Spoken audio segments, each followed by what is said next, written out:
Halo teman-teman, apa kabar hari ini?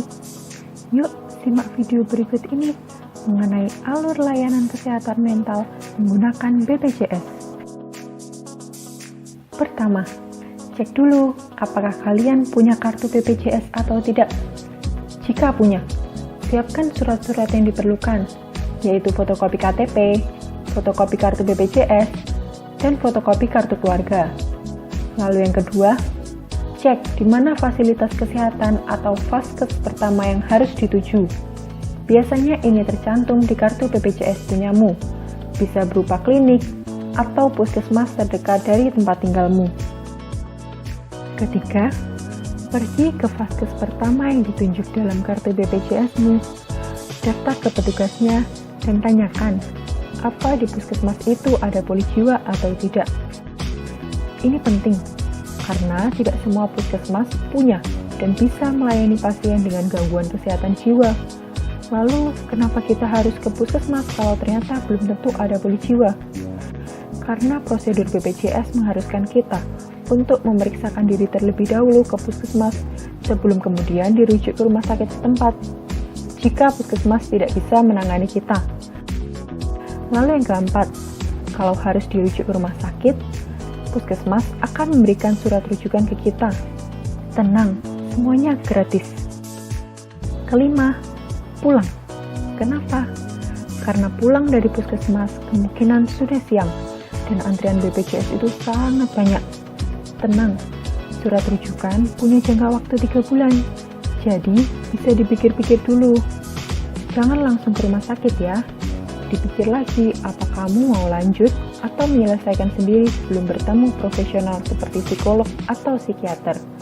Biasanya dokter di puskesmas menyarankan kita untuk bicara masalah ini dengan keluarga dulu dan diselesaikan di rumah. Lalu yang keenam, berangkat pagi-pagi ke rumah sakit. Jangan lupa fotokopi banyak semua berkasmu, KTP, kartu BPJS, kartu keluarga, dan surat rujukan dari puskesmas. Karena setiap kontrol, kamu akan butuh berkasmu. Berangkat pagi-pagi, supaya nomor antriannya tidak besar-besar. Ketujuh, daftarkan diri kamu di loket rawat jalan di rumah sakit tersebut. Jangan malu buat bertanya petugas di sana jika mengalami kesulitan.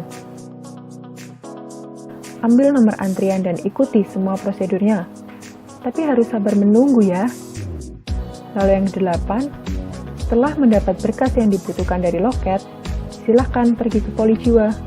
Lagi-lagi, jangan malu bertanya daripada nanti tersesat. Setelah ketemu polinya, serahkan berkas kamu ke suster yang ada di sana, lalu menunggu antriannya.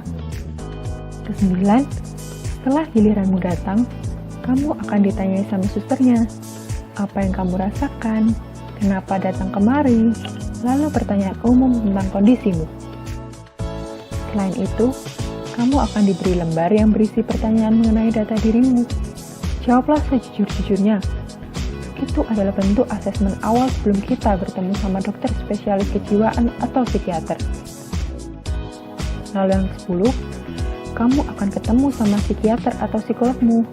Jangan takut atau panik. Ceritakan semuanya, apa yang kamu rasakan, apa yang mengganggumu, dan apa penyebabnya. Kamu mau menangis di depan psikiatermu pun tidak masalah. Mereka pasti mengerti dan bakal jaga rahasiamu. Jawab semua pertanyaan mereka sejujur-jujurnya. Meskipun itu membuat kamu terlihat lemah, tidak apa-apa. Itu penting, supaya mereka tahu betul kondisi kamu dan bisa memberi diagnosis yang akurat. Ke-11, kamu akan diberi resep jika kamu ke psikiater, yang harus ditebus di apotek rumah sakit. Untuk yang masih dalam pengawasan dan pembiayaan orang tua, belum nikah, psikiater bakal tanya kamu dan datang seizin mereka atau tidak. Jika datang tanpa seizin orang tua, psikiater tidak bisa memberi obat antidepresan, karena obat itu harus seizin orang tua. Kalau kamu tidak yakin bisa sendiri, psikiaternya akan menawarkan diri untuk menelepon orang tuamu, lalu biarkan mereka yang bercerita. Lalu yang ke-11, tebus obatmu di apotek rumah sakit. Tenang, obatnya gratis kok. Antrian pasien dengan gangguan kesehatan jiwa dipisah dari pasien lain. Perhatikan apa kata apoteker, kapan obat diminum, berapa dosisnya, apa harus dimakan sebelum atau sesudah makan. Ke-13, silahkan pulang dan bawa obatmu. Jangan lupa, minum sesuai jadwal. Jangan seenaknya berhenti minum obat loh, karena ada akibat dan efek sampingnya. Berhenti minum obat harus seizin psikiater. Kalau timbul gejala alergi atau gejala kamu ingin melukai dirimu sendiri, segera hubungi psikiatermu. Lalu yang ke-14, saatnya kontrol. Lakukan proses pendaftaran di loket seperti saat pertama kali kamu datang ke rumah sakit. Kembali ulangi semua stepnya sampai kamu dinyatakan stabil. Jangan malu bertanya ke petugas kesehatan di tempat kamu berobat ya. Semoga kondisimu lekas membaik. Kamu tidak sendiri loh.